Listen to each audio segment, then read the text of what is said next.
एक खंडहर नुमा घर जिसकी दीवारें जर्जर हो चुकी थी। मेघना अपने घर में अपनी माँ के साथ एक कमरे में सोई हुई थी। नींद में भी उसके चेहरे पर एक अजीब सा डर था। डर के मारे वो पसीने से भीग चुकी थी। तभी अचानक वो बहुत जोर से चिल्ला कर उठी और उसने देखा कि उसका फोन लगातार बज रहा है। फोन में उसकी फ्रेंड शीतल की कॉल आ रही थी। उसने हांफते हुए उसकी कॉल रिसीव की। हेलो हेलो मेघना, क्या हुआ तुझे? तू इस तरह हाफ क्यों रही है? सब ठीक तो है ना? पता नहीं शीतल, मैंने तुम्हें वो सपना बताया था, याद है? वो जगह बार बार मेरे सपनों में क्यों आती है? ऐसा लग रहा है कोई मुझे बुला रहा है। मुझे बहुत डर लग रहा है यार, बार बार वही सपना। कैसे हो सकता है ये? अरे बाबा, ये तेरे मन का वहम है। एक बार जिस चीज का डर मन में बैठ जाता है तो निकल नहीं पाता। तू बार बार उस चीज के बारे में सोचती है, इसलिए तुझे बार बार वो जगह सपने में दिखाई देती है। तू चिंता मत कर, सब कुछ बिल्कुल ठीक है। और मैंने तुझे इसलिए कॉल की थी कि आज शाम को हम घूमने जा रहे हैं, तो चुपचाप हमारे साथ आ जाना। अरे लेकिन माँ को अकेले छोड़कर कैसे आऊँ? तुझे तो पता है ना माँ की हालत के बारे में। हाँ बाबा, पता है, लेकिन एक दिन के लिए मैनेज कर लेना। अपनी पड़ोस वाली आंटी को बोल दे, एक दिन के लिए वो आंटी का ध्यान रख लेंगी। वो भी तो बहुत बार अपने बेटे को तेरे पास छोड़कर जाती हैं। अच्छा ठीक है, शाम को मिलते हैं। शाम को मेघना अपने दोस्तों के साथ घूमने के लिए निकल गई। विक्की, समीर, नैतिक, शीतल और मेघना पांचों दोस्त अपनी गाड़ी में एंजॉय करते हुए मेहरगढ़ की ओर निकल गए। मगर मेघना का मन अभी भी बेचैन था। अरे बाबा, क्या हो गया है तुझे? आज तो हम ट्रिप के लिए जा रहे हैं, तब भी तो खुश नहीं है। किस लिए इतनी परेशान है? कुछ नहीं यार, लेकिन कुछ अजीब सा लग रहा है, जैसे कोई तो अनहोनी होने वाली है। कोई तो है जो मुझ पर नजर रखे हुए है। अरे यार, तू क्या देखने लगी है आजकल, जो तेरा दिमाग ऐसा हो गया है? थोड़ी कम भूतिया नॉवेल्स पढ़ा कर तो तेरा दिमाग थोड़ा ठिकाने रहेगा।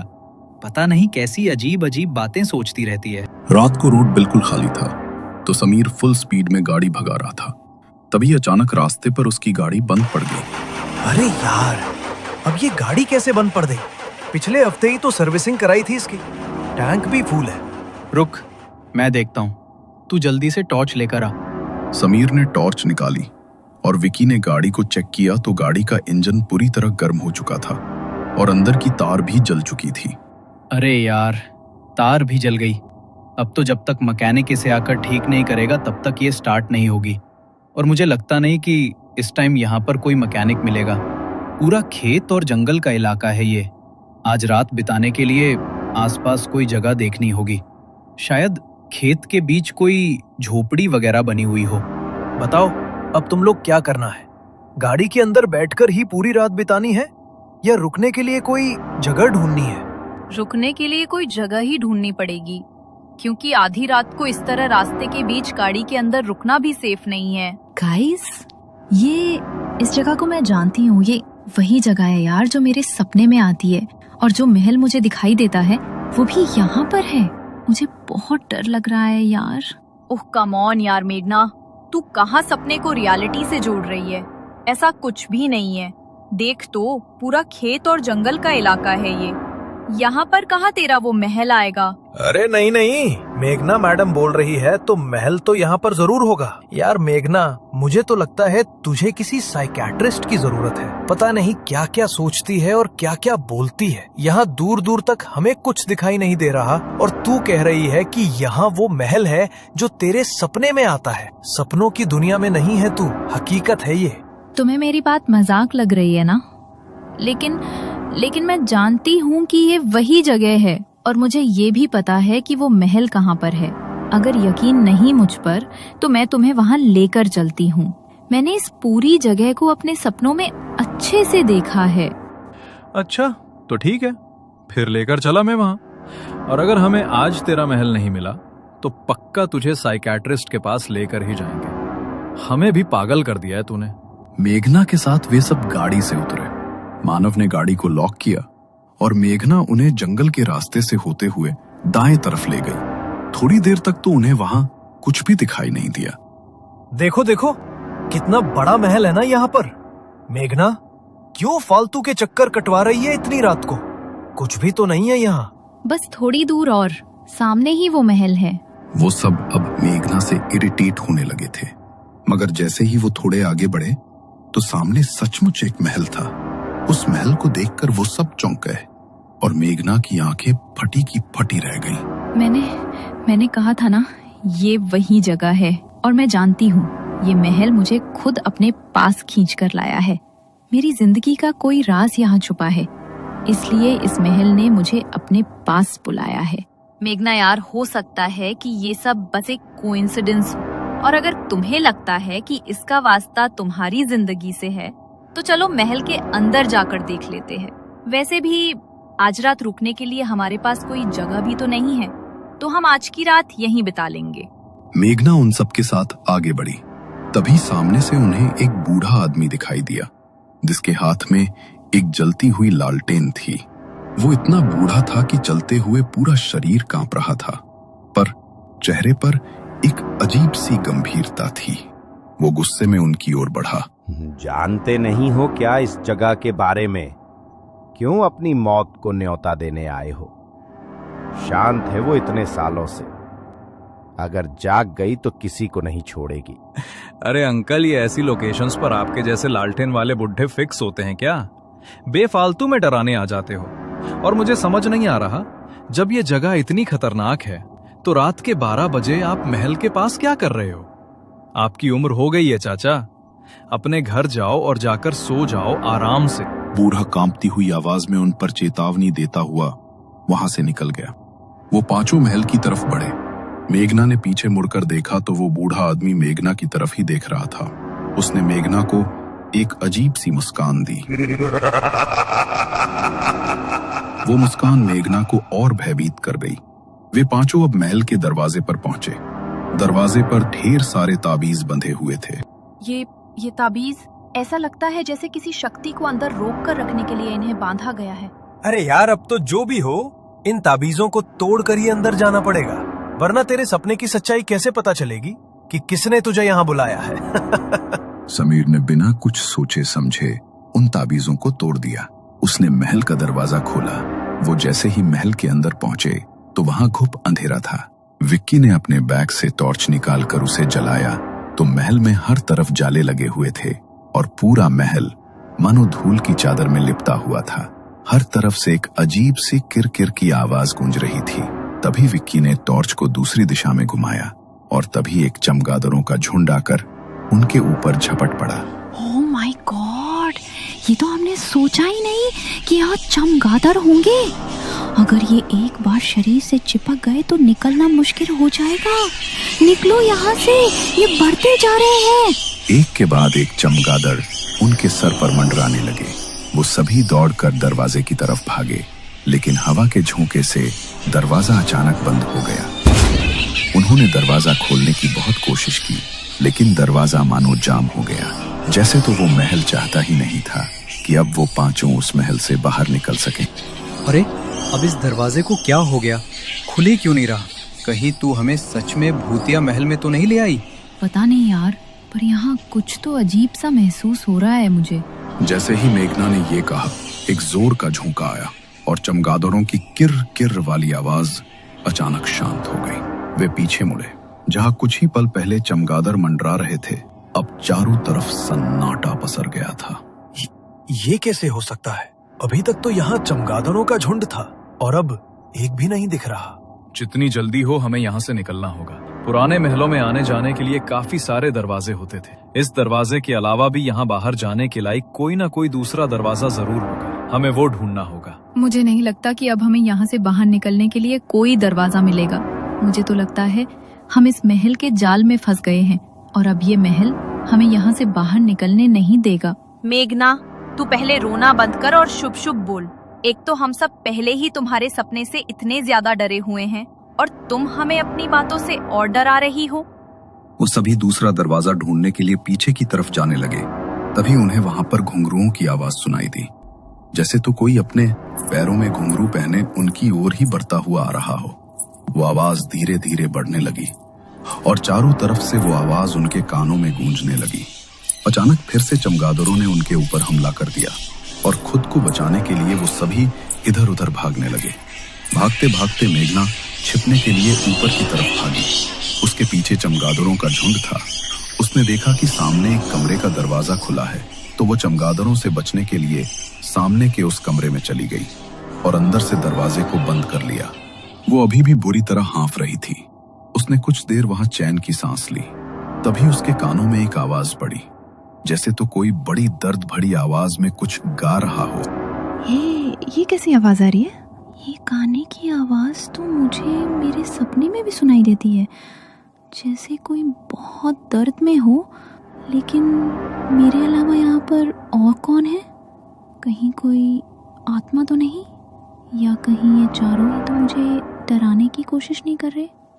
शीतल, विकी, समीर, नैतिक, तुम लोग मुझे डराने की कोशिश कर रहे हो ना? देखो प्लीज अपना मजाक बंद करो, मुझे सच में डर लग रहा है। मेघना को उसकी बात का कोई जवाब नहीं मिला। तभी उसे कमरे में घुंघरू की आवाज सुनाई दी।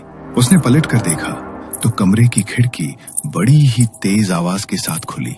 कमरे के अंदर जैसे ही चांद की हल्की रोशनी पड़ी तो दूसरी तरफ एक परछाई उभरी, बिखरे बाल और नृत्य करती हुई एक स्त्री।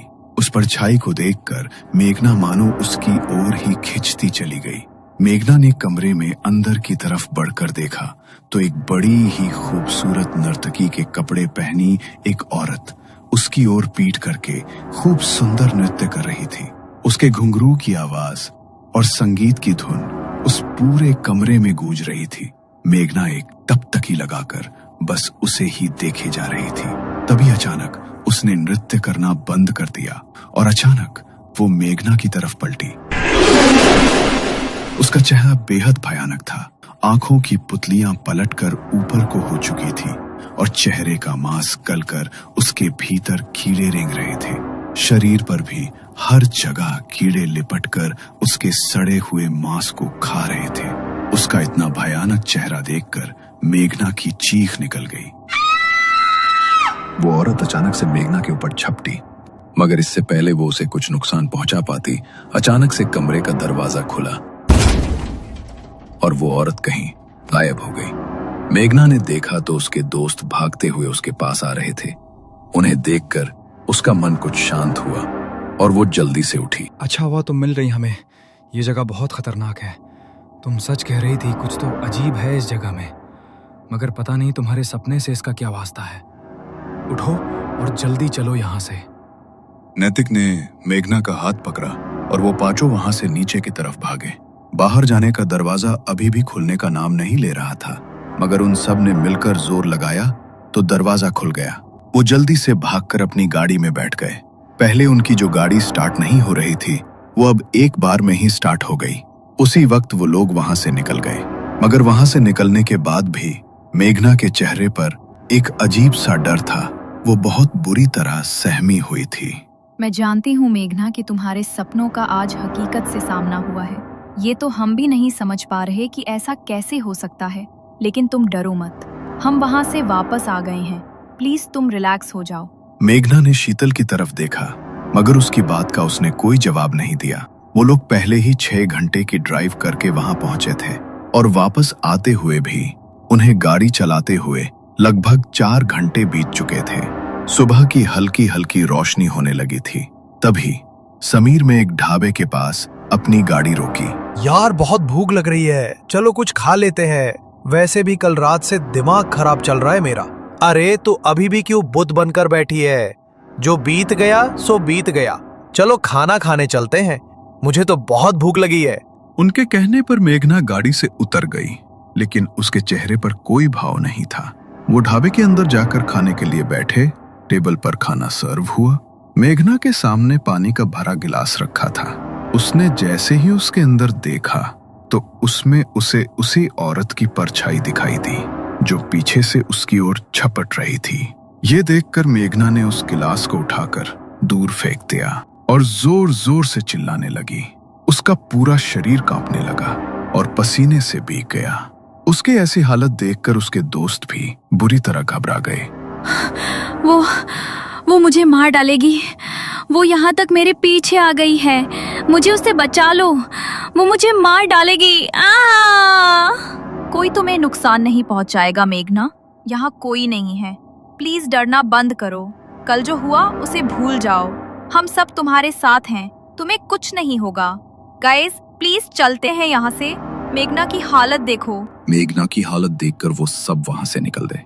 सबसे पहले उन्होंने मेघना को उसके घर ड्रॉप किया। मेघना की बीमार माँ अपने बिस्तर पर लेटी सोई हुई थी। मेघना ने अपनी माँ और अपने बंजर घर की हालत देखी तो परेशान होकर चारपाई पर बैठ गई। समझ नहीं आता ये कैसी जिंदगी दी है भगवान ने मुझे। पैदा हुई तो पापा को छीन लिया और जब से होश संभाला तब से माँ को इस चारपाई पर ही देखा। पता नहीं माँ कभी ठीक हो पाएंगी या नहीं। मैंने कौन से बुरे कर्म किए होंगे कि माँ को इतना दुख सहना पड़ा। और कल रात जो हुआ उसके बाद तो मेरा मन और ज्यादा घबरा रहा है। मेघना की आवाज सुनते ही उसकी माँ की नींद टूट गई। वे धीरे धीरे अपने बिस्तर से उठी और लड़खड़ाती आवाज में मेघना को पुकारने लगी। आ गई तू, जरा मुझे एक गिलास पानी दे दे। मेघना ने सहारा देकर अपनी माँ को उठाया और उसे पानी पिलाया। उसकी माँ की हालत इतनी खराब थी कि पानी पीते हुए भी आधा पानी उनके मुंह से नीचे गिर रहा था। मेघना हर रोज अपनी माँ की हालत देखकर रोने लगती थी। ना तो इतने सालों से उसकी माँ की हालत में कोई सुधार आया था और ना ही भगवान उन्हें अपने पास बुलाता था। अपनी माँ का दुख देखकर मेघना हर दिन तड़पती थी। रात हुई मगर मेघना के दिमाग से कल रात की बातें नहीं जा रही थी। उसे बार बार आंखें बंद करते ही वो जगह और वो औरत अपनी आंखों के सामने दिखाई दे रही थी। आखिर क्यों दिखती है मुझे वो जगह, और वो मेरा वहम भी नहीं है। उस जगह को कल मैंने अपनी आंखों से देखा है और वही औरत, वही नृत्य, वही गाने की आवाज। बार बार मुझे ऐसा क्यों लग रहा है कि उसका नाता मेरे अतीत से जुड़ा हुआ है। कुछ बुरा, कुछ बहुत बुरा। ये सब सोचते सोचते मेघना की आंख लग गई। बड़ी मुश्किल से उसे आज नींद आई थी मगर जैसे ही वो गहरी नींद में जाने लगी तभी उसे दरवाजे पर ठक ठक की आवाज सुनाई दी। उस आवाज से वो अचानक से नींद में हड़बड़ा कर उठी। कुछ पल के लिए वो आवाज शांत हो गई। मेघना को लगा शायद वो कोई ऐसा सपना देख रही थी मगर वो जैसे ही दोबारा अपनी आंखें बंद करने लगी तभी फिर से दरवाजे पर ठक ठक की वही आवाज हुई। इतनी रात को दरवाजे पर कौन आया होगा? अगर मैं दरवाजा नहीं खोलूंगी तो माँ की नींद टूट जाएगी। माँ की नींद न टूट जाए इसलिए मेघना ने दरवाजा खोल दिया मगर दरवाजे के बाहर उसने जो देखा वो देखकर उसकी रूह कांप गई। नर्तकी के कपड़े पहने एक औरत अपने चेहरे पर घूंघट लिए ठीक उसके सामने खड़ी थी। मेघना ने कांपती हुई आवाज में उससे पूछा, कौन हो तुम? इतनी रात को यहाँ क्या कर रही हो? मेघना के इतना पूछते ही उसने कसकर मेघना का हाथ पकड़ लिया। हवा के झोंके से उसके चेहरे का घूंघट हटा तो मेघना की जान उसके हलक में अटक गई। उसका चेहरा ठीक वैसा ही था मेघना को जो आत्मा महल में दिखाई दी थी। आंखें ऊपर की ओर पलटी हुई और चेहरे और शरीर का मांस सड़ा हुआ जिस पर कीड़े रेंग रहे थे। मेघना ने उससे अपना हाथ छुड़ाने की कोशिश की मगर तभी उस भयानक औरत के मुंह से एक काले रंग का धुआं निकला। मेघना अचानक हवा में ऊपर उठी और उसके शरीर में वो काला धुआं जाकर समा गया। मेघना वहीं पर निढाल होकर गिर पड़ी और उसके घर का दरवाजा खुद ब खुद एक तेज हवा के झोंके के साथ बंद हो गया।